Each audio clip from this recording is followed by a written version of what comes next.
नमस्ते. सचिन गायकवाड या यूट्यूब चॅनलमध्ये तुमचे स्वागत. मित्रांनो, जनगणना 2027च्या सिरीजमध्ये आपण आजच्या व्हिडिओमध्ये घर नोंदणी आणि घरांची गणना यांमधील महत्त्वाचे प्रश्न याबाबत सविस्तर माहिती पाहणार आहोत. तत्पूर्वी आपणास विनंती आहे, चॅनलवर जर आपण नवीन असल्यास चॅनलला सबस्क्राईब करा व व्हिडिओ आवडल्यास व्हिडिओला लाईक करून हा व्हिडिओ आपल्या प्रगणक मित्राला शेअर नक्की करा. मित्रांनो, भारत सरकारची जनगणना 2027 जसे की आपण सर्व जाणतो की हे एक खूप मोठे आणि महत्त्वाचे काम आहे. तर या मोठ्या कामाला थोडे सोपे बनवण्यासाठी जे house listing operations mobile app आहे त्याच्या या छोट्या मार्गदर्शिकेमध्ये तुमचे खूप खूप स्वागत आहे. तर आज आपण काय काय बघणार आहोत? सर्वात आधी जनगणना घराचा शोध घेणे, मग त्याच्या बांधकामाची माहिती रेकॉर्ड करणे, यानंतर घराचा वापर कसा होत आहे हे ठरवणे, ॲपमध्ये प्रश्नांच्या दरम्यान मागे पुढे कसे जायचे हे पाहू आणि शेवटी सर्वात महत्त्वाचे म्हणजे डेटाची सत्यता पक्की करणे. चला, या 5 महत्त्वाच्या भागांना एक एक करून समजून घेऊया, जेणेकरून आपले काम अगदी अचूक आणि वेगाने होईल. चला तर सुरुवात करूया. सर्वात पहिल्या आणि सर्वात महत्त्वाच्या पायरीचे जनगणना. जनगणना घराचा शोध घेणे. हे पहा, कोणत्याही कामाची सुरुवात चांगली केली तर अर्धे काम तर तिथेच पूर्ण होत असते. चला तर पाहूयात आपण. प्रथम ॲप उघडल्यानंतर सर्वात पहिली स्क्रीन हीच दिसेल, ज्यामध्ये आधीपासूनच काही लोकेशन संबंधी माहिती भरलेली किंवा आलेली दिसेल.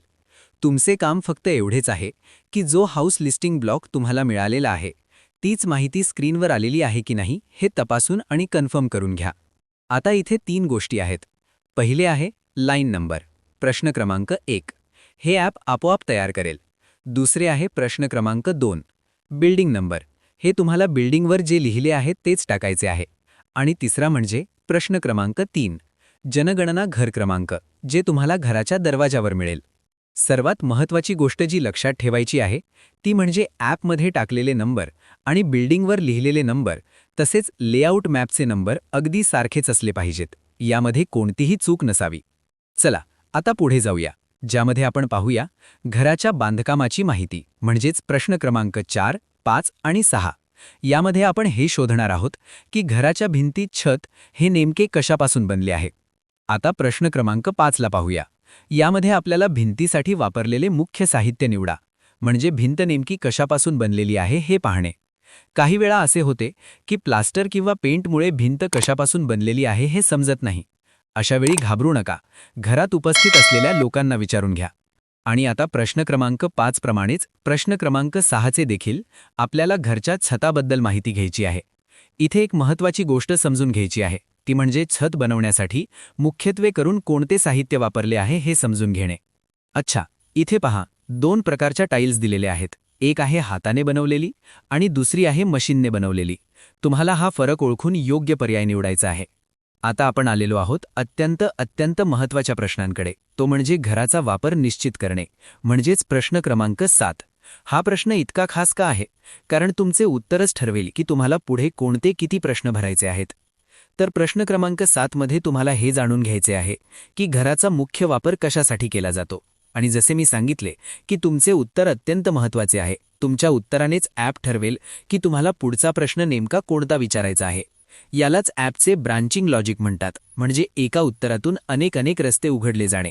आपल्याला छोटासा परंतु अत्यंत महत्त्वाचा फरक समजून घेणे महत्त्वाचे आहे. एक आहे संस्थागत कुटुंब आणि दुसरे आहे संस्था. इथे संस्थागत कुटुंब म्हणजे एकमेकांशी नातेसंबंध नसलेली व्यक्ती एकत्र राहून संस्थेच्या सामायिक स्वयंपाकघरातून जेवण घेत असतील तर त्यांना संस्था कुटुंब म्हणावे. उदाहरण हॉस्टेल, वृद्धाश्रम, तुरुंग, वसतिगृह. परंतु एखाद्या इमारतीचा उपयोग राहण्यासाठी न करता इतर कामासाठी केला जातो त्यास संस्था म्हणतात. उदाहरण शाळा, रुग्णालय. इथे संस्थागत कुटुंब, उदाहरण हॉस्टेल, वृद्धाश्रम आणि संस्था, उदाहरण शाळा, रुग्णालय, यातील फरक लक्षात ठेवणे खूप गरजेचे आहे. चला आपण पाहूया हे ब्रांचिंग लॉजिक काम कसे करते. जर तुम्ही निवडले की घर निवास म्हणजेच रेसिडेन्शियल आहे तर तुम्हाला सर्व 34 प्रश्न भरावे लागतील. जर ती निवास संस्था असेल तर तुम्हाला डिरेक्ट प्रश्न क्रमांक 11 वर ॲप घेऊन जाईल. जर ते निवासासह अन्य कामासाठी आहे तर तुम्हाला सर्व 34 प्रश्न भरावे लागतील. आणि जर घराचा वापर राहण्यासाठी नसून म्हणजेच गैरआवासी आहे तर पुढे कोणताच प्रश्न येणार नाही. जर घर रिकामे असेल तर पुढे कोणतीही माहिती भरायची नाही. तुम्ही बघितलेत किती स्मार्ट पद्धतीने हे ॲप बनवले आहे. ठीक आहे, आता ॲप चालवण्याबद्दल माहिती घेऊया. प्रश्न मागे किंवा पुढे जाण्यासाठी जे बटन आहेत त्याबद्दल पटापट माहिती घेऊया.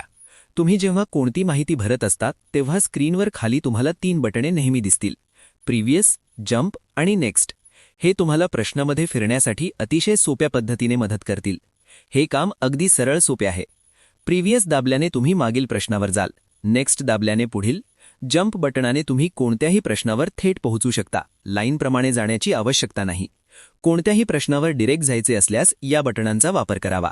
आता आपण येऊया सर्वात शेवटच्या आणि सर्वात महत्त्वाच्या भागाकडे, म्हणजे डेटाची सत्यता सुनिश्चित करणे, म्हणजे हे पक्के करणे आपण जी मेहनत केली आहे ती योग्य रीतीने सेव्ह आणि अपलोड करणे. उदाहरण, एक हाऊस लिस्टिंग ब्लॉक आहे ज्याचे सर्व काम पूर्ण होईल तेव्हा तुम्हाला सेव्ह आणि सिंकवाली स्क्रीन दिसेल.